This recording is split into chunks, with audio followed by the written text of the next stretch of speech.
So today, as we have it here, we will see the spatial convolution. So let's remind what the convolution is in one dimension. So in one dimension, you have a signal that is the convolution between two signals, t, and this is the integral minus infinity to infinity of x of tau h t minus tau exponential of tau. And that means that if you have these two signals, so let's say that you have x of t, let's put it something like this. So this is x of t. And we have h of t, that let's say is this one. This is a very typical convolution that you normally do. So let's draw them in. So these signals x of tau, so we have to change the axis x of tau, and I will also change the axis here to represent ht minus tau. So let's use some colors. So this is the name changes, but the signal does not, because it is the same. So here it is x of t, here it is x of tau, so it is the same. But this one, the axis, here it is reversed because of this minus. So it will be this signal reversed, and then there is a shift because of this t minus tau. So this signal is like this. So it is h of t minus tau is this signal. So you have to reverse it and then move it to the point t. And this t will be moving, and for every t, so for every t, you have to multiply the two. So let's multiply these two. So if we multiply these two, what we have here, we have the multiplication of the two, t minus tau. So this multiplication here. This is t. And then we have to integrate over the whole tau axis. So it is measuring this area. So this area is I of t. This you already know, right? Okay, so there are two things here. This signal here is called the kernel. So the kernel here is reversed. Kernel reversed. And it is shifted, also shifted to t. So whatever happens at time equals 0, it happens now at time equal t, tau equal t. Okay, so now we can extend this expression to multiple dimensions. So if we extend it to multiple dimensions, let's do it now with images. So let's write I of r. Let's call this one j. Typically, the output we call them j. So it is I of r convolved with h of r. And this is now the double integral over r or over m, let's say.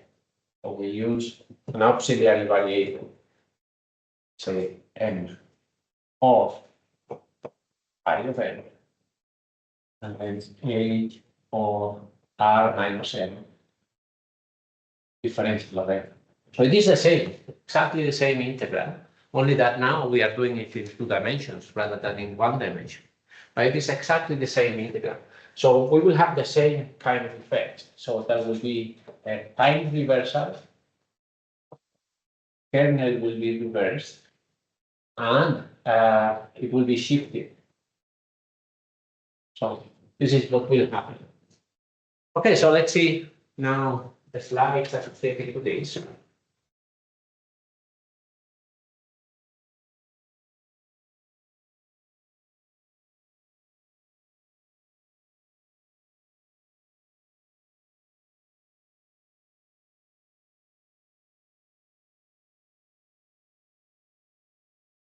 So yeah, this is more general. So what this is saying is we have seen some what we call uh, point transformations. Point transformations. And these point transformations, we have an image I and an image J. And these, the output R is, so this is image J. So this is transformation of the input at the same location. Okay, so it is this point R can only come from a transformation from here. So we have seen this contrast stretching, gamma transformations, histograms, whatever. But whatever we put here, it is coming from a single pixel. So now what we will modify is that now it will be coming from a neighborhood. So all these pixels here in the neighborhood will affect the value at R. So this depends on the neighborhood. And before it was not depending on the neighborhood, just on one point. So this is what this is trying to say. So J, that is a transformation of I, will be a function of all the pixels. So this is a set, all the pixels in this neighborhood. So you have the RC coordinate, and then you have R minus S, R plus S, C minus D, C plus D. So this S and D control how wide the neighborhood is. So in general, it is this one. So these defined as this, the neighborhood size is 2S plus 1 times 2D plus 1. Does the neighborhood size depend on the transfer function? Transfer function. Yes, like for example, in linear signals, in the regular signals, we know that the result of the convolution depends on the transfer function. Yeah. So if you model this in this way, so you say, I have an image, and then I go through a system, and then it produces some output image J. So the transfer function of this system depends. So both things are related. So the neighborhood somehow is encoded here in the transformation through the transfer function. Yeah. For example, in regular signals, we saw that imagine a convolution like that has one delta. That's one delta. Like the neighborhood length would depend on the maximum value of the transfer function, right? Maximum value of the transfer function? I mean, the width of the transfer function. Like if it was only one delta, it would be 1 to 1. If it was 2 deltas, it would be like 2 steps as neighborhood size. Yeah. That's it. It is the same. Okay. It is the same concept. Yeah. But rather than the transfer function, the impulse response function.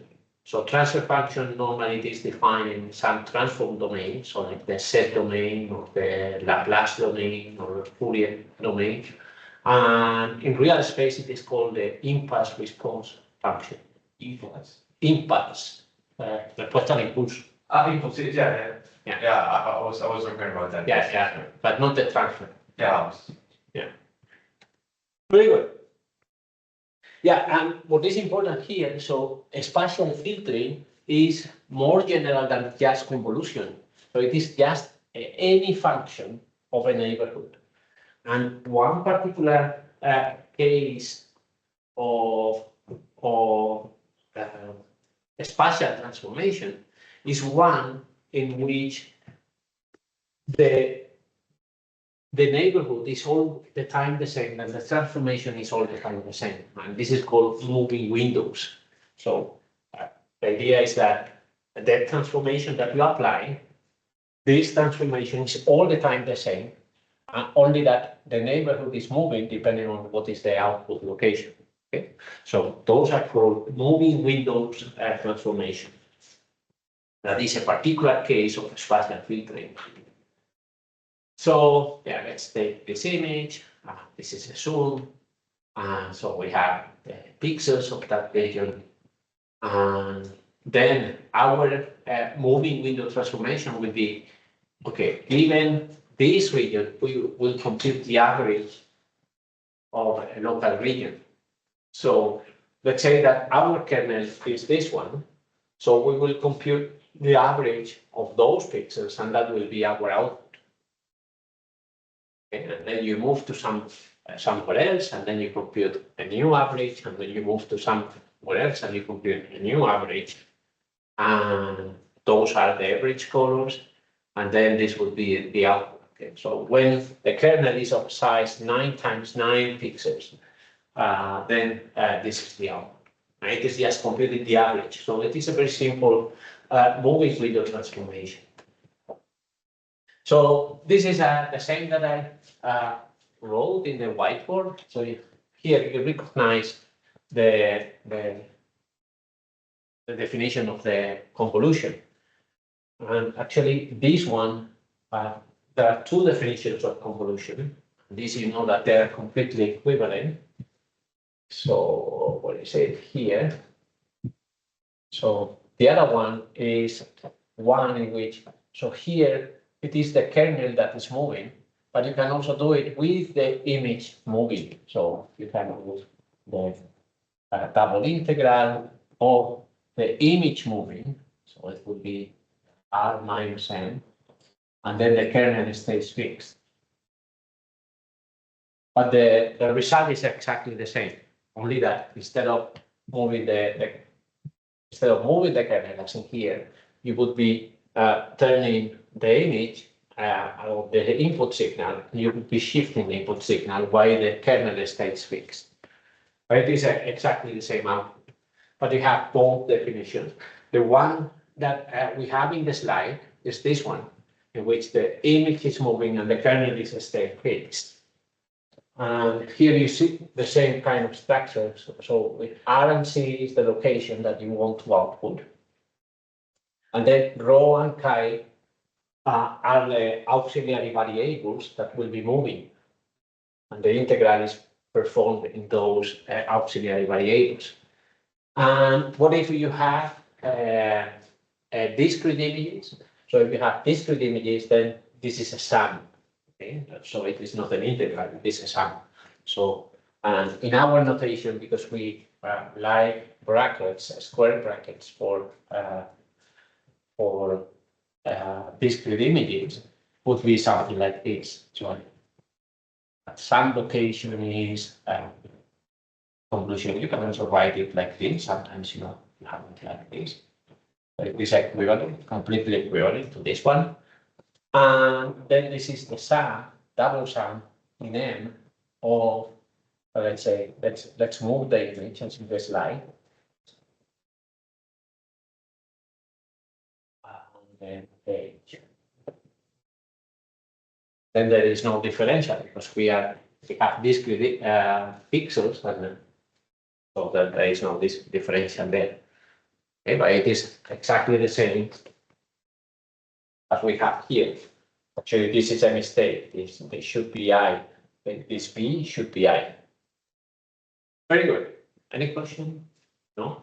And here, what it says is, depending on if your H is compactly supported, so outside some region it is 0, then you don't have to go from minus infinity to infinity. You simply go where the kernel is defined. Okay, very good. So this we can skip. So we have in one of the definitions of the convolution, we saw that the kernel is reversing. So let's say that this is our kernel. So these are our pixels. So this is the pixel 0, 0 of the kernel 0, 1, 0, 2, 1, 0, 1, 1, 1, 2.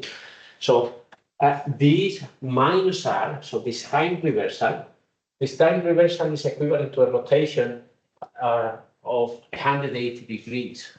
So it is you rotate this 180 degrees, and then the pixel 0, 0 stays there, but the 1, 1 moves to the other location, this one, and the -1 moves to the where the 1 was. Okay, so this is this time reversal that we have in one dimension, this one that we were doing here, but now with images. So with images, you have to rotate 180 degrees.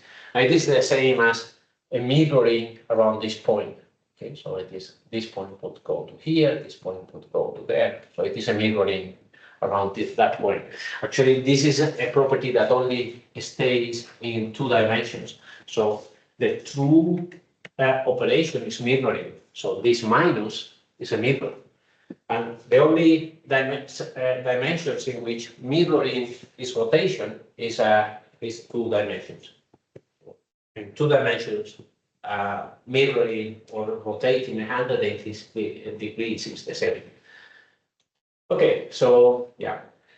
So let's say that we have these, we want to compute a convolution using this moving window idea, so that the kernel will move. Let's say that this is our kernel. So we have some numbers in our kernel, and typically you have to set what is you have to say which is the origin of the kernel, and we normally denote that with a point. So let's say that you have this kernel, so you say age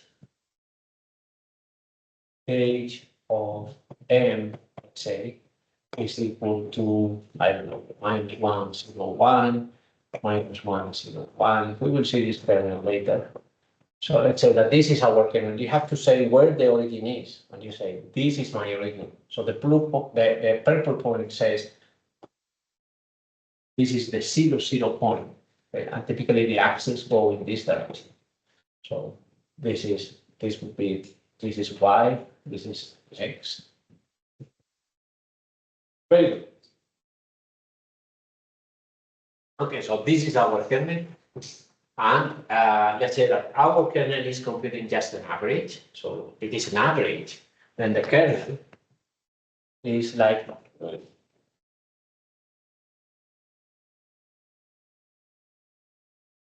so if it is an average, then the kernel is like, because we are averaging 9 pixels, so it would be this one. So we are convolving with this kernel. Very good. So this is the original image, and then this will be the output. And this pixel has been computed from these 9 pixels, and this one from these ones, and so on. Okay. Very good. Any question up to here? Yeah, in signals, it's really common to see that when we apply convolution, there's some values outside, like the result is bigger than the actual Yeah. Or in this case, will there be new pixels outside? Yeah.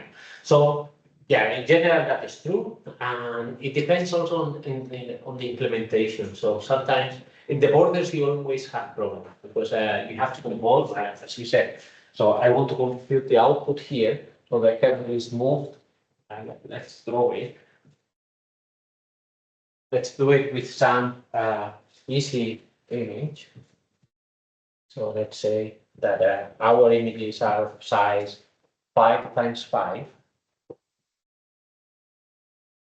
This is our output image or input image, I don't care.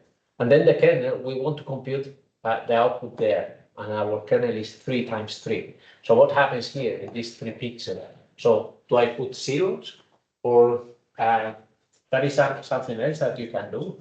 That is, let's say that this is our original image, the green one, but then you repeat it. So you take the same image and you repeat it. So if you have here the image I, you put I, repeat it here, repeat it everywhere. Actually, that is what the Fourier transform is doing. So the Fourier transform assumes that the image is periodic, and that is why it has deltas. And then that is the image is being periodized, and then that is no problem when you do the convolution. So it depends on the implementation, how these things are implemented. But you're right that in the borders you have to take decisions. There are many others, and some of them are very good ideas. Okay, but yeah, in the borders you have to take decisions, and we will not see what happens in the border. So we have to see the general case. For example, in this case, yeah, well, imagine the first pixel. So this 0, I don't know, like the most negative pixel. This one? Yes. It's taking the average from only the 3 pixels around it. I don't know, well, if it's a 3 by 3, is it only? Yeah.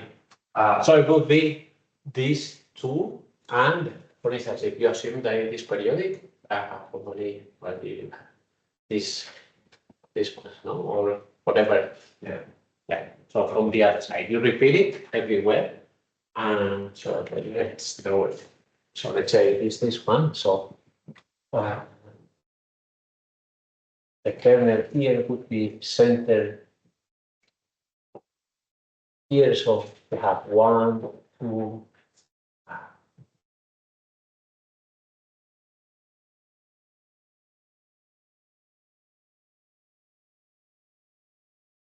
2,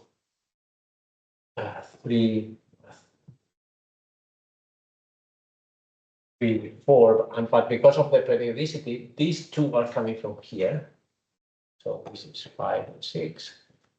These two are coming from here, 7 and 8. And this one is coming from here. Okay. Yeah, the borders you always have problems. Okay, so one of the results we know is if I convolve a delta function with a kernel, I should have the kernel. So let's see if that is still true in 2 dimensions. So what I have to do is to turn this kernel. So here the representation is white is 0, the delta is 1, so black is 1, and then here white is 0, and anything different from 0 is gray. Okay, so I have to turn it, and here you see there is a dot at the 0, 0 location. So let's say that I turn it, I put it here in this area. If I put it there in this area, I'm multiplying everything by 0, so that is 0.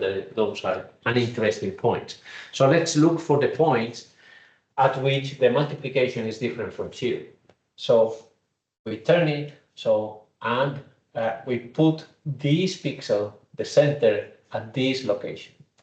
Okay, so when I put it there, then the rotated kernel will hit this pixel, there, right? And then I'm multiplying all the time zeros, except for this pixel that I'm multiplying one coming from the kernel, one coming from the delta, and the multiplication is 1, and the summation is also 1. So in this location, it will be 1. Okay, very good. Then we put it there. Okay, so this multiplication is 1, we put it there. Okay, now we look for another location that is different from 0.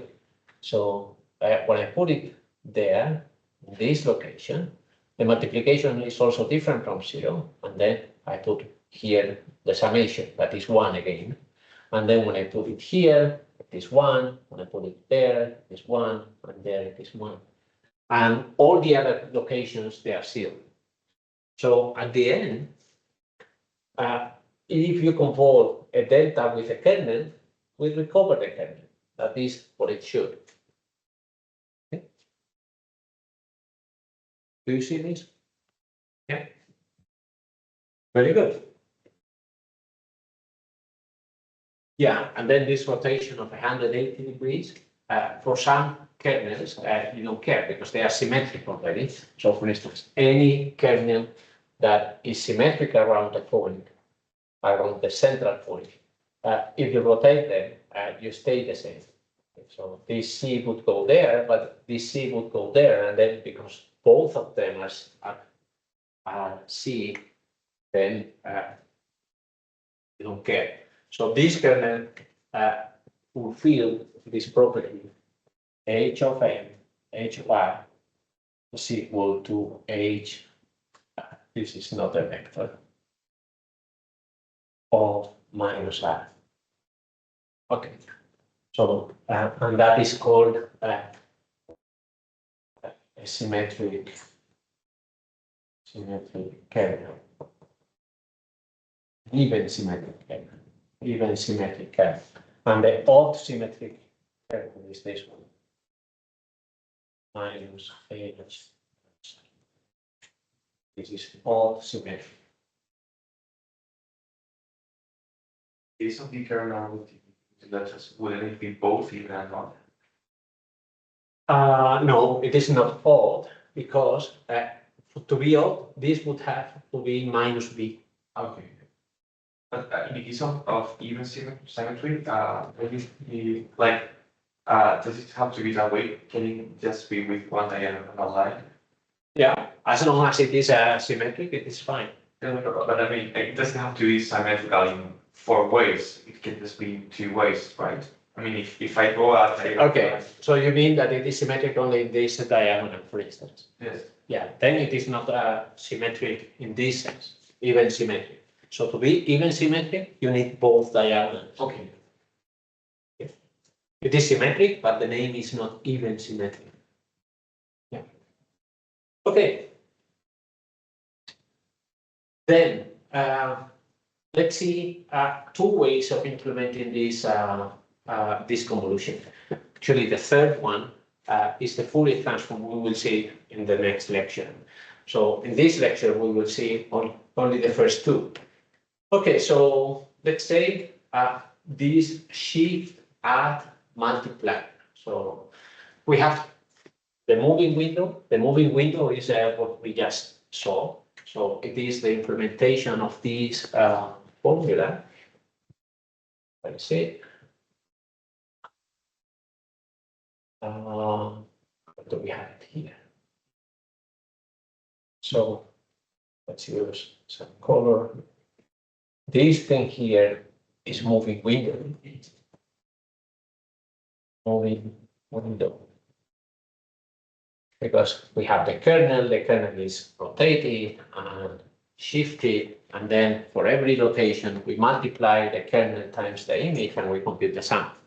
Okay, so that is moving window. The other one, let's use this one. This one is called shift and add. Why is that? Because what we are doing is shift, multiply, and add. Because what we are doing is okay, my image, I can shift it to the location determined by M, multiply by H of R that location, and then add all of those. Okay, so let's see. So somehow, yeah, actually this is coming from another way to look at the formula. Okay, so let's say that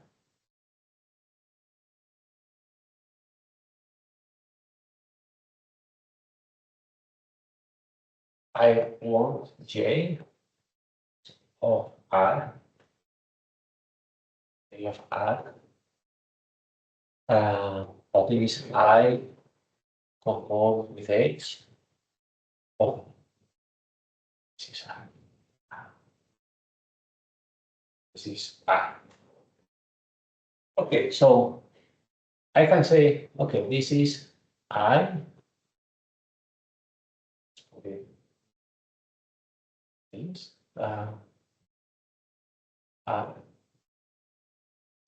then convolve with what? It's a sum of many m's of H of M to the M location. Do you agree with that? So this is what it's saying is that let's do it in 1 dimension. So we have, let's say that in 1 dimension we have this H of R. Okay. This is R, this is 0. This is 1, this is 1/2.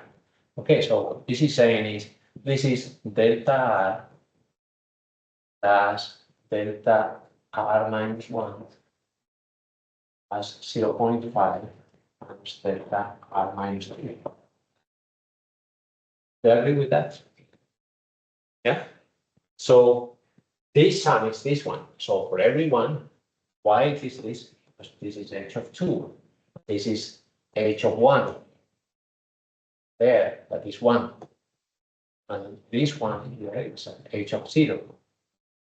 So in general, they have this structure. But we know that the convolution is a linear operator. So if it is a linear operator, this has to be the sum over all m. And then we have an image convolved with a delta and multiplied by something. So that will be h of n. And then the image convolved with the delta, we know already is I of R. Okay. So now you understand the name. So this name is shift multiply R. So what we are doing is we shift the image, or we shift the signal to the location n, we multiply by h of n, and then we add all these images. Okay, so let's see. Okay, so yeah, this is just what I said. So if you have an image convolved with a delta that is weighted, then it is the weighted image displaced to that location. This is the same equation I wrote.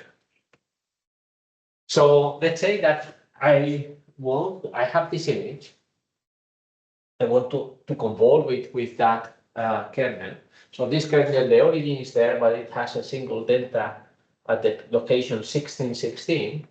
So what will happen is that this image will shift to the location 1616 and will be multiplied by 1. So we have a shifted version of the original image. Okay, good. Then let's say that we have two impulses. So now we have half and a half there at 0 location and location 1616. So what we will do is shift to the location 1616, multiply by half, shift the image to the location 00, and multiply by half, and multiply the two. And this would be our result. When you're doing convolution between two images, I guess there's a lot of values that go before. So how do you manage the situation in between? Yeah, because what we have seen is that the images go from 0 to 255, but in general it can be any number. So when you do convolutions, typically you do them with real numbers, so that are floating point numbers, so they can take any value. And then at the end, if you want, you rescale them back to 0 to 55. Okay, and then, yeah, actually this is the same idea here. So multiplying by a third, it makes a lot of sense in floating point numbers. In integers, you would be losing a lot of precision. So let's say that now we have 3 deltas.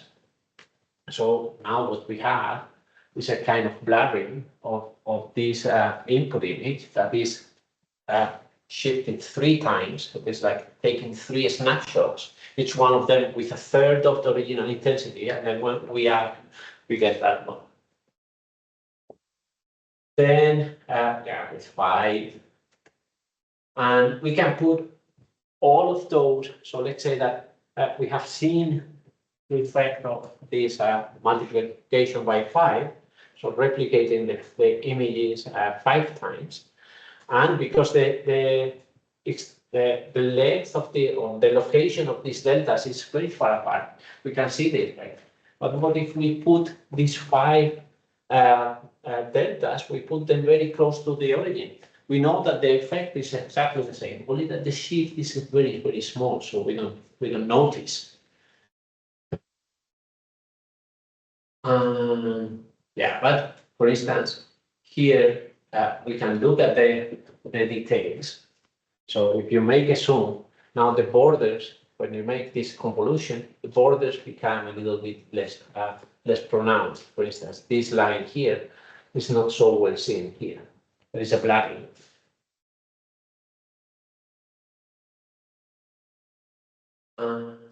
Yeah. Okay, any question to here? So what we are doing is somehow represented in this image. So let's say that we have an input image in gray, and we want to convolve with that kernel. So what we are doing is, okay, so let's see what happens at the with this coefficient. So this coefficient is at the location 0, 0, and then we multiply the input image by this coefficient and put it in the same location as it was.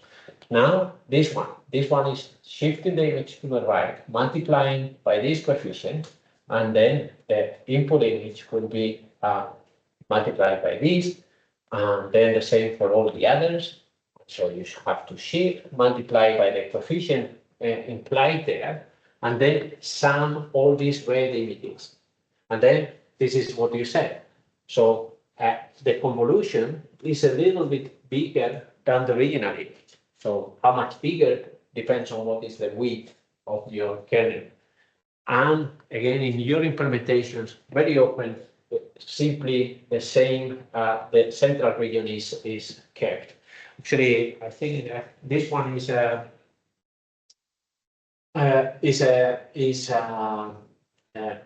you have it in scikit, scipy or Python. And then the convolution in SciPy, I think it has the option, how do you want the output? So do you want the output to be bigger than the input image, or you want just to be at the same size? Very good. Then, yeah, so let's do the convolution this way with a kernel. So if we do that convolution, so what we say is, okay, this is our kernel, so let's keep the central image. The central image is multiplied by 0, so it's empty. Now, this one on the right is empty. This one on the left, now we are multiplying by 1. So we shift this original image, that is a delta, we shift it to this location, and we keep it. And to this location, we keep it. Here it is empty, empty, and so on. And now you sum all of this. So when you sum all of this, what you get is, again, the input kernel. So it behaves, even if you implement it in this way, it behaves as it should. Can you repeat? Yeah. So this is again testing whether a delta convolve with a kernel, you get the kernel. You should get that. So how is this shift multiply up? So this is, you have to multiply, so the kernel at the 0, 0 location, it is 0. So you have to multiply the input image by 0. So you get 0. Then for this one, you shift it right, and you have to multiply again by 0. For this one, you have to shift it left and multiply by 1. So you get this one. And then left and top, and you get this one, and so on. Like, I don't understand why the blue one is like the o sea, el recuadro azul, ¿qué significa? the O sea, si estás ahí en el recuadro azul. so the blue one is it is called the padded image. It's just at maximum, the red image will move within the blue curve or the blue image. So it cannot go further because the kernel is very small. Okay. That is the padded image. Okay, so yeah, this convolution also implemented in this way behaves as it should. And here you have all these padding effects and how large is the padding image. But these small details, we don't care at this point. So here would be the original image, and here you would put the kernel. So how far it goes, the kernel, how far it goes from the original image gives you the padded image. But these are details that we don't care at this point.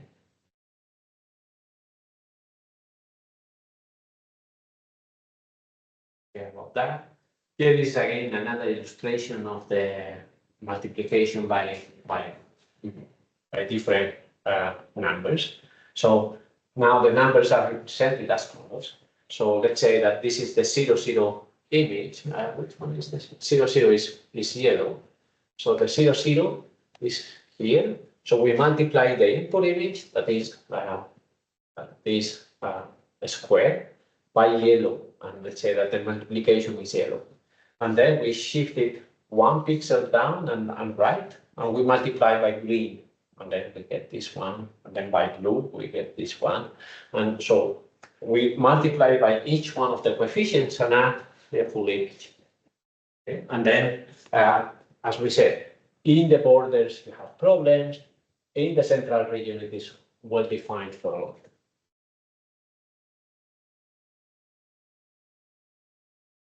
These are.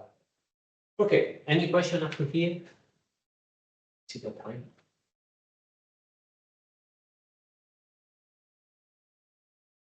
I think it is a good time for a break.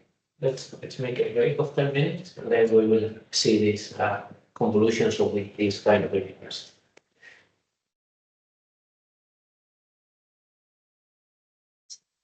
So we come back at 30, half past. That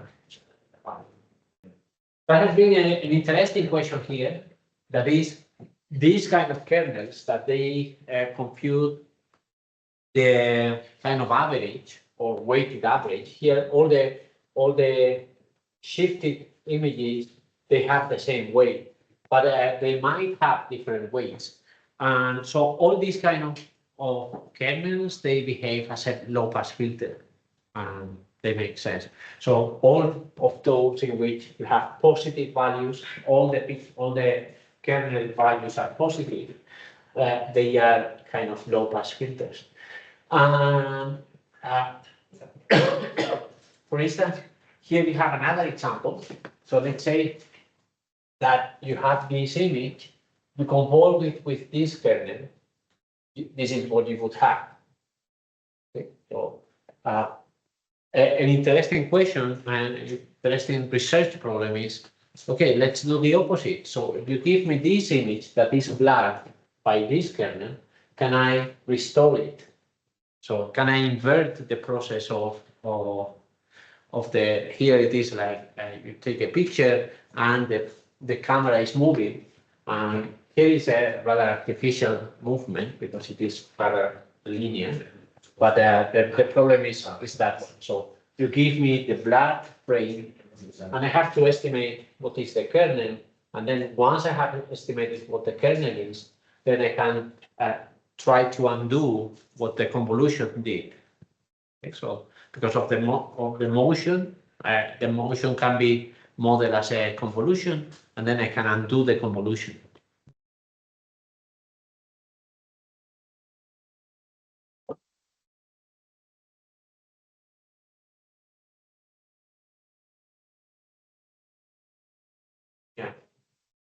Yeah, so you need to estimate the kernel. So you have to estimate. And actually, this is an XR picture.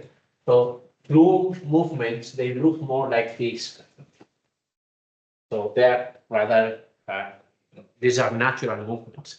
And the intensity is how much time you stay at that location. So for instance, here, you start moving, then stay there a bit, and then you move down and stay there a bit. And the thing is, how to estimate from the output image, because all I see is this thing. So how can I estimate this in order to restore it? But when you take a picture with your cameras, all these things are automatically done. So they are automatically corrected. Okay, very good. Then let's continue. So we have seen that you can use the kernels to compute, to blur images. And blurring is something that, for instance, is not always bad. So we have seen it as a bad thing because we are losing information. But for instance, if I do micrograph denoising images, for instance, here, in this image, you don't see you barely see the particles, but in a denoised image, you see them. And to go from here to there, because main difference is how much noise you have. So you can do a convolution and get rid of the noise, and then you would see the particles better. Actually, this particular one is based on neural networks, which are nonlinear transformations, but the idea is the same. So blurring is not always bad. Depends on what you may want to blur. Okay, so let's study these very simple blurring kernels. So let's say that this is our kernel. So we are doing 3 times 3 windows, and then we are computing the average there. So I think we have the original image here, and then the blurred one here. So you see, for instance, here in the root, we have fewer containers. And then the edges here, they also become more, less distinct. So they become a little bit blurred. And then we blur even more, then more and more. So at some point, we lose completely the details. So for instance, there, the kernel is so large that we don't see that pattern going through the kernel. It is completely lost. And now that you know frequencies, this is a frequency. This is a particular frequency. These kernels are low-pass filters. So what happens here is that if we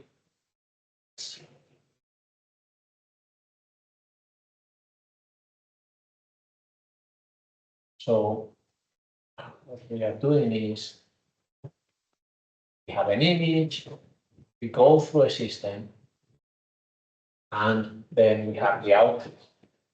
And this system is a low-pass filter. So if we could do the Fourier transform of the impulse response of this one, so the kernel. So you do the Fourier transform of that kernel, and that Fourier transform will behave as a low-pass filter. And then you have the image, and then the image. Let's say that you have also the Fourier transform of the image. And because it has some pattern, this pattern will be a frequency. And this frequency is outside your low-pass filter. So that is why it's lost here. Because the frequency associated to that pattern is outside the low-pass, the cutoff frequency of the low-pass filter. And these ones, they have frequencies that are within that area. So within the region defined by the low-pass filter. Okay, now, what if instead of having only positive values, I have positive and negative values in my kernel? So let's say that my kernel, let's do it in one direction again. So let's say that my kernel is this one. So let's say h of n is delta n minus delta n minus 1. So when I convolve a signal with that kernel, so let's say n minus, so convolve with h, that will be x of n minus x of n minus 1. And if you know the impulse response of that, we do it frequency, something like this, right? Actually, what are negative values on a grayscale? Sorry?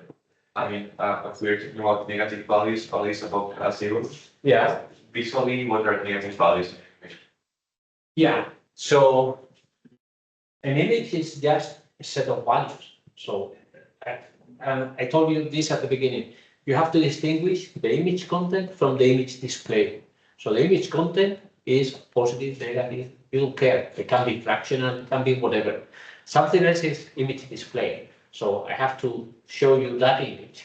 And then typically the negative values are shown in this way. So let's say all the images, whatever values they have, they will be scaled between 0 and 255. That are the ones that we can display.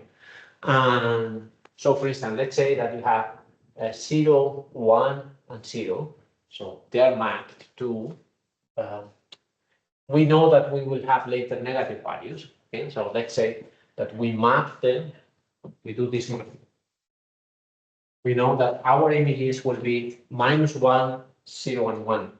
Okay? So -1, 0, and 1, that's this one. This is one.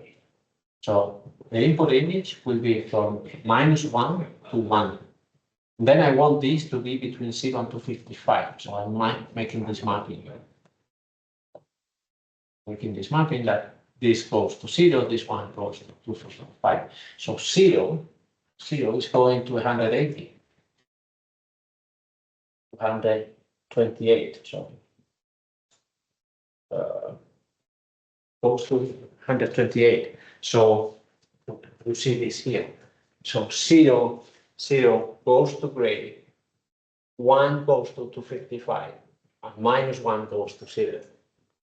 So negative values they are shown as darker values than 0, and the 0 is marked to a level such that you can see the negative values. But you have to distinguish the two things. One is how to display, the other one is how the image, what is the image content? The image content are simply numbers. Okay, very good. So then, and these, it is called the first difference. Sorry. This operation here, it is called the first difference. And this is a kind of approximation to the derivative, right? Because let's think of the derivative of the signal. So let's say I want to compute the derivative at a point. So the derivative of the point is the limit h goes to 0 of xt minus x t minus h divided by h. Right? Okay, so let's say that my sampling is h. So I sample this signal with h. So now these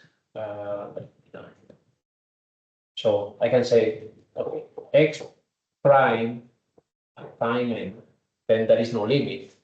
This will be x of n times h minus x of n minus 1 times h divided by h.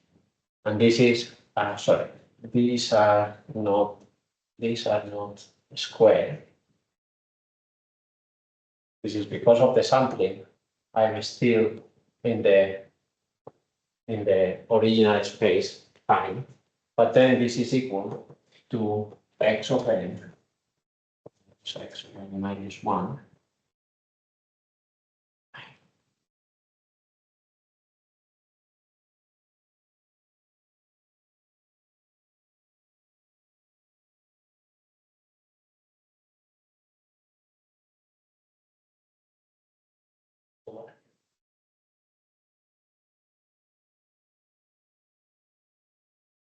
x minus 1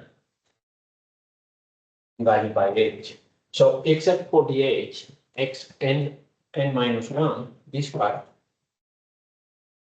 is an approximation to the derivative. Actually, it is kind of the derivatives for discrete signals.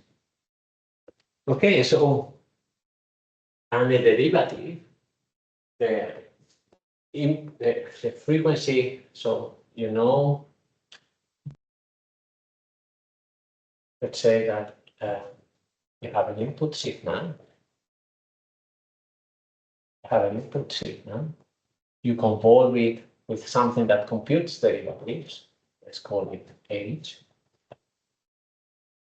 You know, the impulse response of H is this one.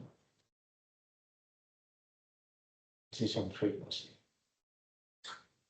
You know this one. It is J omega, no? J omega. It is computing the derivative.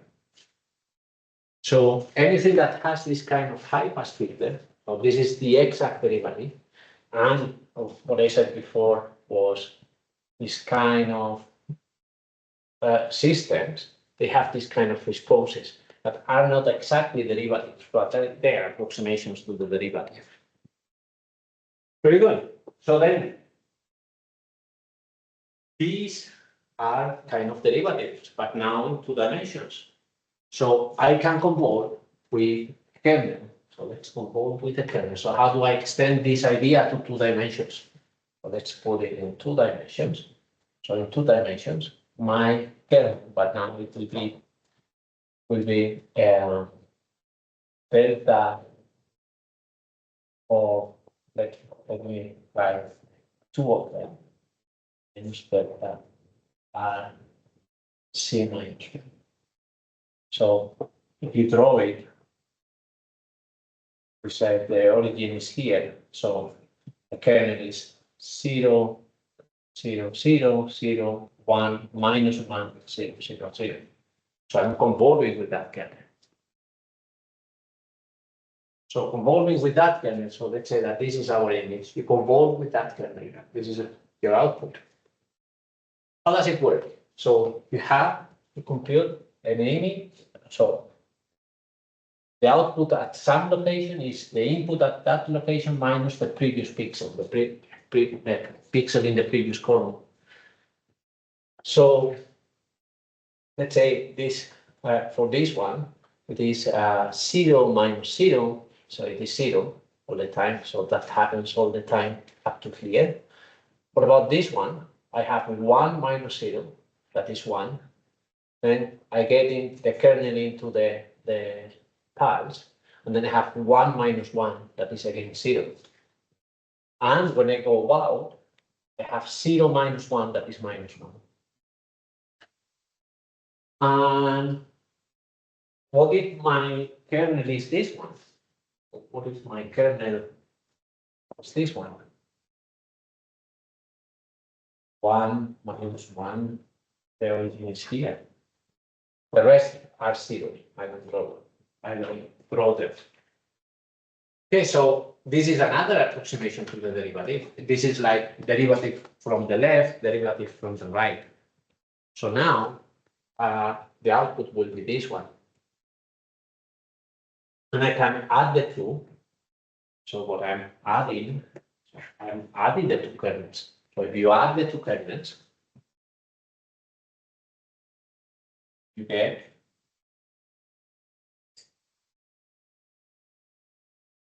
this kernel.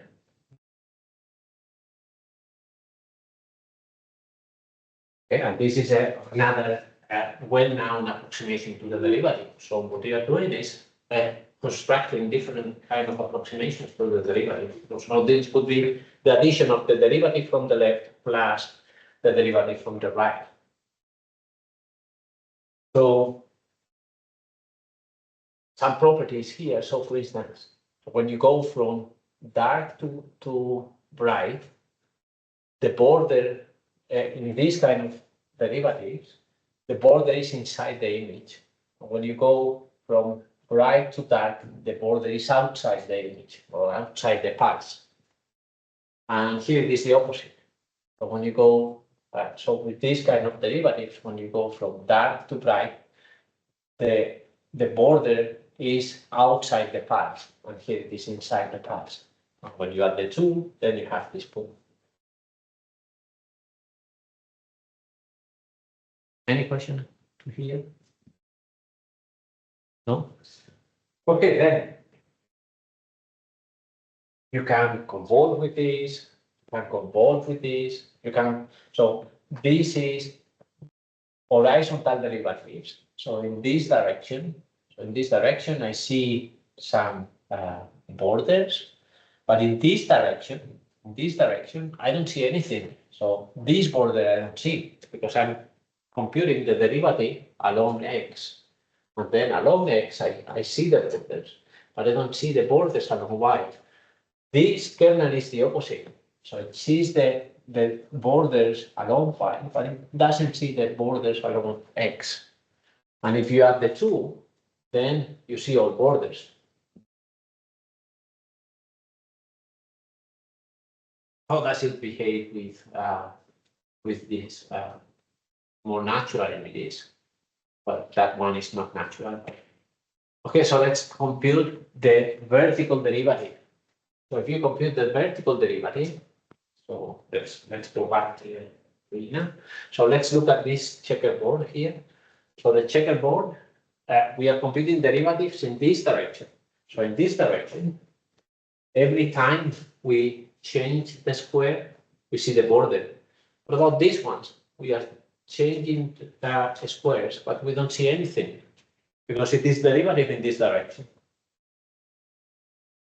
So we don't see these, the derivative, we don't see the changes in horizontal, but we do see the changes in vertical. And what about these lines here? So in vertical, we should see them. You see them. What about these ones? So in this direction, we barely see any change. We see a small change there, a small change there. That is what should happen. So just in the change, we see a small response, but otherwise we don't see much.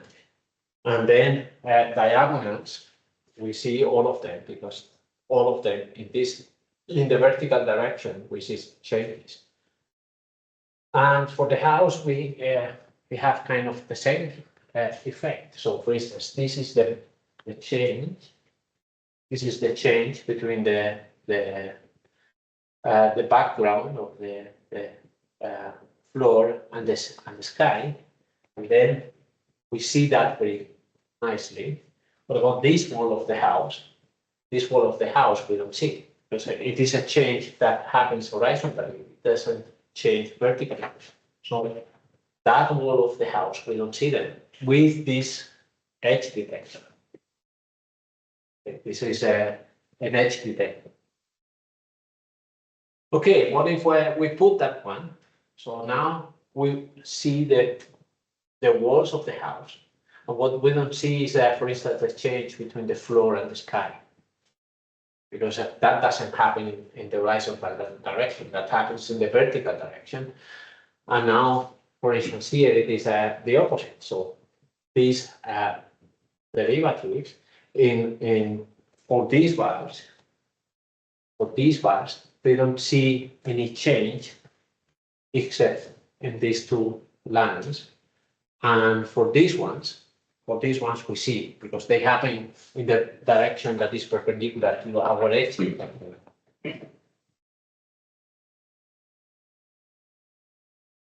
And then we can add the two, and then we see edges in all directions. And you can compute diagonals. And you can compute the other diagonal. You can see, for instance, here how this part of the roof it disappears because it goes in the same direction as the derivative. So what you see are changes in the perpendicular direction. So this change that is perpendicular to the derivative, you see. Then you can add the two. Actually, you can add the four. So vertical, horizontal, and the two diagonals. Now you could see the changes in all directions. And this is the original image. That's it. Any question? Is there like a threshold between pixels to detect the difference? Because each pixel is different from the other, but Yeah. it's not all gray, Yeah, so for instance, how do you say here, because you will also have noise, so how do you say this is an edge and this is not just because of the noise? And that is a hard problem, which is very hard. So you always have to put a threshold. Yeah, to say there is an edge here. Yeah. Any other question?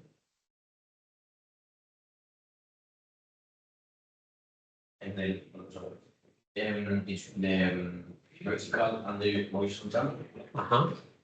like, could you say, like, for example, if you have the vertical, the horizontal, like, inverting or something? No, you cannot.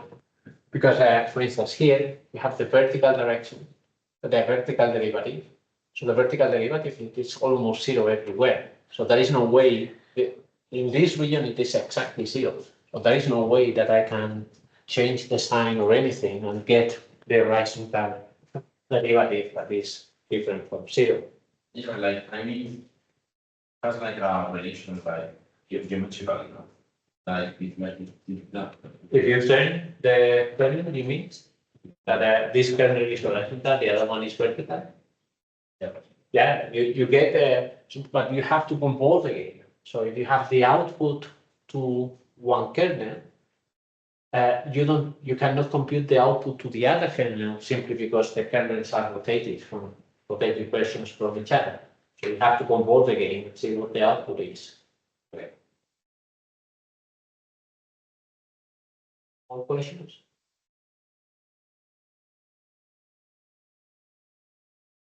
Actually, that goes to, that is what I said is true in general, but there are some special case of filters that are called steerable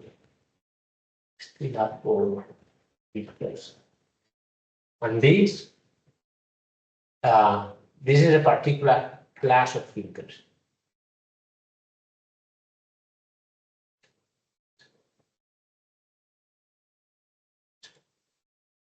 So there is a particular class of filters, these steerable ones, in which if you compute the output to this one, and this one, then you can compute the output to any rotation, just as a linear combination of the output of these three, for instance. So that saves you a lot of time, because you have, it is not as we were explaining in the lecture, that I want the derivative in this direction, then you have to convolve. You want it in the other direction, you have to convolve. You want it in, you have the diagonals, you have to convolve. So for any direction, you have to convolve. But for the steerable filters, so they are not any filter. So it is just some special kind of filters in which any direction can be computed from a linear combination of these three, for instance.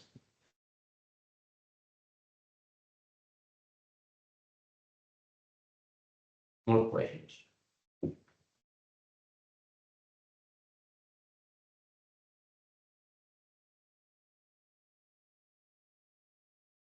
The steerable one?